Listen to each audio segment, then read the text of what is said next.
Et c'est là aussi que j'aimerais qu'on se penche sur cette notion de se dire bilingue. Si on veut que nos étudiants se nomment et s'identifient dans cette langue, nous devons créer des contextes où tout le monde se sente respecté, valorisé et affirmé dans qui ils sont. Nous devons donc nous pencher davantage sur cette langue vernaculaire qui leur permet d'entrer en relation non seulement avec la matière, mais avec leurs pairs, mais aussi avec les personnes parlant cette langue dans le pays et dans le monde entier. J'en arrive maintenant à la culture, parce que la langue ne s'apprend pas toute seule. Afin d'améliorer nos chances de réussite, nous devons prendre en considération la culture de ces élèves. Ces élèves proviennent d'une diversité de cultures apportant la richesse de leur façon de vivre et de penser, de leurs croyances, de leurs histoires, de leur géographie et de l'art de leur peuple. Parmi ces anglophones, nous avons des Ukrainiens, nous avons des Allemands, nous avons des Irlandais, des Italiens, mais quelle richesse ils ont! La langue française, c'est ce que nous avons en commun, mais nous avons des expériences riches. La culture, c'est le cadre de la vie, la façon de se comporter et de penser dans une communauté et la vision du monde que ses membres ont en commun. Récemment, j'ai commencé à lire une dame, une Brésilienne noire, Lugones, qui travaille dans le domaine socio-culturel. Et elle affirme qu'afin d'être à l'aise dans ce monde, on doit être capable de manipuler la langue de ce monde. On doit aussi être à l'aise avec ses normes. On doit aussi être en relation avec les êtres humains qui en font partie. Finalement, nous pouvons être à l'aise dans une communauté parce que nous partageons une histoire commune, surtout au niveau du quotidien, avec d'autres qui cohabitent dans cette même communauté. Alors, avec ces 4 principes, je me suis vue changer mes pratiques éducatives. Je me suis vue inclure tout le monde dans cette langue commune. Oui, j'ai des étudiants qui disent encore le classe. Et les arbres sont verts.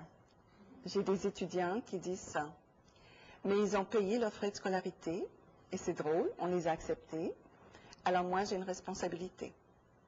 C'est de leur aider à peaufiner leur langue pour qu'ensemble, nous puissions créer cette langue commune. Mais en attendant, la langue commune, elle n'est pas pareille pour tout le monde. Mon étudiant africain qui parle un français dicté de Dieu, il a des belles paroles, mais il n'a pas toujours le contexte. Il ne connaît pas notre contexte. Marilyn connaissait le contexte. Je suis ravie de voir Marilyn devant nous. Marilyn Steinbeck qui a fait son bac chez nous. Elle est maintenant à l'université de Sherbrooke. Et je suis contente de ton titre de présentation. I used to be shy. I used to be shy. Et ça, c'est mon mandat. C'est d'amener mes étudiants dans le cadre de 13 semaines, not to be shy. Tout le monde a le droit de parole. Et ces étudiants-là, ils ont des idées que très peu d'autres ont. Surtout pas mon étudiant international. Alors, c'est mon défi. J'ai 5 minutes, alors je voudrais vous lire la voix. Je vous ai parlé de la voix de mes étudiantes. Je voudrais partager avec vous un récit, une partie de récit de vie que j'ai demandé à mes étudiants, que je demande à mes étudiants dans un portfolio langagier qui prend de plus en plus d'ampleur parce que c'est la place où j'arrive à connaître mes élèves. Elle, c'est une anglophone. Mes souvenirs de l'immersion ressemblent à un millefeuille de couches sucrées et de couches amères. Écoutez son beau français. J'ai vécu des expériences incroyables qui sont restées avec moi, mais je me rappelle également des moments désagréables qui qui n'a pas souffert avec les pages monotones, monosyllabiques et monochromes des textes de grammaire secs et usés? Le français est vite devenu pour moi une langue scolaire. Le code linguistique que je parlais à l'école, mais nulle part d'autre. C'est trop de travail de penser en français quand ce n'était pas nécessaire. Parce que le français ne faisait pas partie de moi. J'employais ma deuxième langue comme un outil gênant. Je ne voyais pas comment elle pourrait jouer un rôle intégral dans ma personnalité et même dans mon identité. Il y avait par contre des expériences que je n'oublierai jamais. Défilant à travers les rues du petit village où j'habitais, lors de la parade bonhomme, dévorant de la tire collante et faisant retentir des chansons de bûcherons avec leurs ceintures fléchées. Mais ce n'était pas seulement les grandes fêtes qui avaient un sens.